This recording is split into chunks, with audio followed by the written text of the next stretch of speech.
In 2017, construction on Apple's new headquarters called Apple Park was finally completed. It took 4 years to build and cost Apple over $5 billion. That makes it one of the most expensive buildings on Earth, and many people have wondered what exactly Apple got for their money. So in this video, we're going to take a look inside Apple Park and discover the buildings and facilities that make the headquarters so special. This is Greg with Apple Explained, and this topic came in second place in the last voting poll. If you didn't get a chance to vote, make sure you're subscribed so future polls can begin appearing in your mobile activity feed. Alright, now let's start off with the main building on Apple's campus, which is officially called The Ring. It features 4 stories of office space for over 12,000 employees. A walkway lines the inner and outer perimeter of the building, which means it'd take about 7.5 minutes to reach the opposite side, or about 15 minutes to walk all the way around. But you may not mind the long walk, considering the view you'd have while taking it. The Ring's exterior is made up of 36 to 47 foot long curved glass panels, resulting in an open, seamless panoramic view of the outdoor landscape. In fact, Apple Park was designed to be as open as possible in order to encourage the free flow of ideas through chance meetings between employees. That's why office spaces are formed into pods, where a worker could be in deep concentration one minute, then bump into a colleague the next.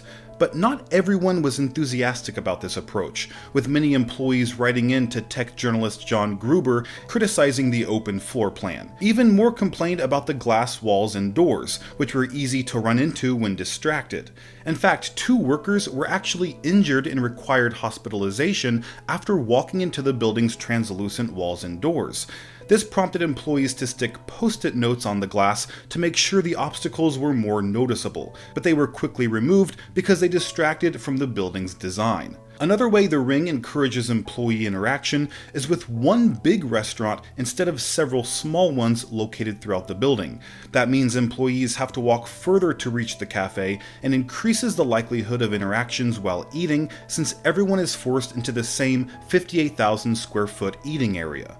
The restaurant itself is called Cafe Max and features 4-story glass sliding doors, the largest in the world, that open to the courtyard on nice days.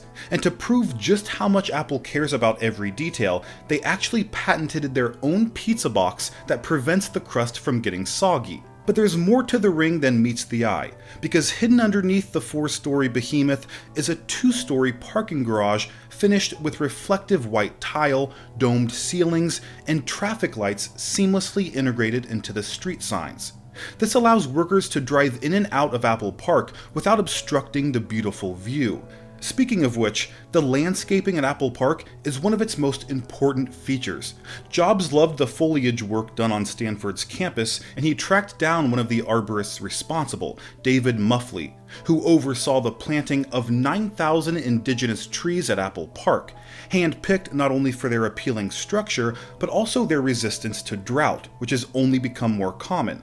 The courtyard area consists of mainly apricot, olive, and apple orchards, plus an herb garden near the cafe. But there's more than just foliage. Apple added an artificial pond that, just like the Ring building, also happens to be a perfect circle. There's also a rectangular field with a rainbow structure that actually serves as a stage for speakers or performances. The stage was actually co-designed by Jonathan Ive and Foster & Partners, and it uses the same rainbow colors as the early Apple logo, and features rounded arches that can be fitted with lighting equipment. But it's important to point out that The Ring is just one of several buildings at Apple Park. If you travel to the northwest area, which you can reach by using one of the gray Apple bicycles, you'll find a building that may look a bit out of place. It's called the Glendenning Barn, and it wasn't part of Apple's original plans. The barn was built in 1916 and happened to be on the land Apple purchased for their new headquarters. They wanted to demolish it completely, but it had already been declared a historical site in 2004 by the city of Cupertino. So after some discussion, Apple agreed to keep the barn and use it to store maintenance tools and other landscaping materials. Beside Glendenning Barn is a much larger building that was part of Apple's plans. It's a 100,000 square foot fitness and wellness center, complete with changing rooms, showers, laundry services, group workout rooms, and a 2-story yoga room covered in stone. But not just any stone. Jobs made sure it was sourced from a specific quarry in Kansas and carefully distressed to make it look like the stone from his favorite hotel in Yosemite. Moving further south, you'll find the sports fields, where workers can enjoy a game of basketball or tennis, and even further south is the Apple Park Central Plant, which is attached to the southern parking garage.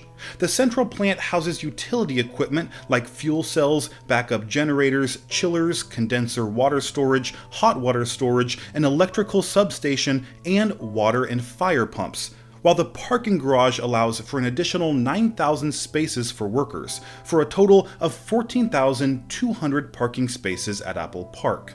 Heading east from the southern garage, you'll find my personal favorite building, the Steve Jobs Theater.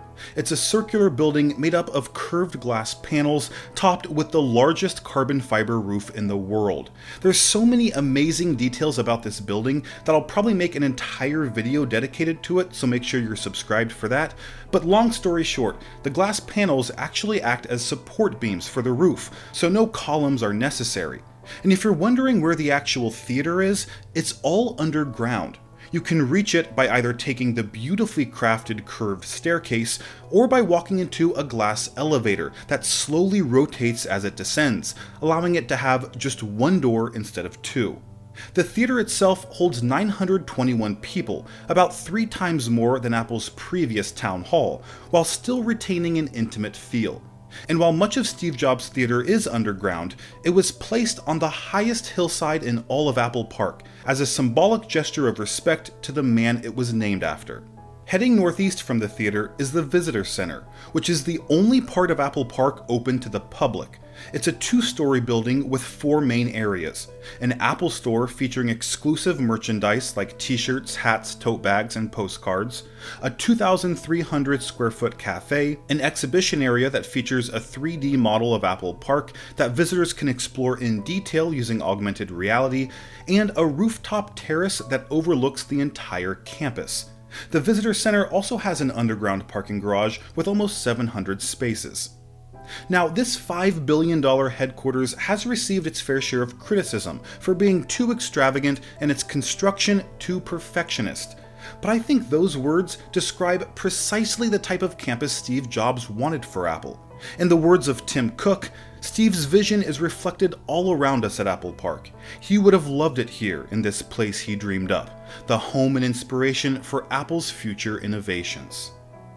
Alright guys, I hope you enjoyed that peek inside Apple Park. Don't forget to subscribe to see a more detailed video about the Steve Jobs Theater and to help decide which topics I cover. And I'll see you in the next video.